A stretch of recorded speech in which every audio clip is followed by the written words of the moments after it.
يحييكم يحييكم ويمسي عليكم. أشرف حكيمي نجم الشوط الأول فعلا حكيمي. بيسألوني ليش بتحب اللاعبين المغاربة ومنتخب المغرب؟ لأن مو بس بتحضر فن وكرة قدم، لا، من كراماته إذا أراد أن يتوضأ جاء الإبريق إليه يمشي.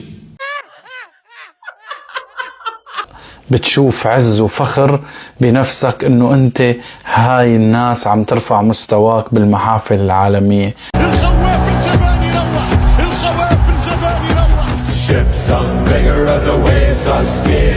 سواء مع منتخب المغرب او بدوري ابطال اوروبا، او عم تشوف حكيمي عم يسجل بهاي الطريقة، فعلها الأسد المغربي. او حتى بالدوريات.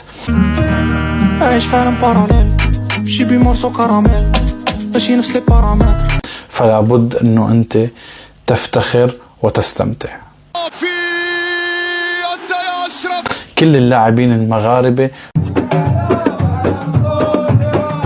هن فخر إلنا، لأن نحن ما لنا متعودين على هذا النيفو.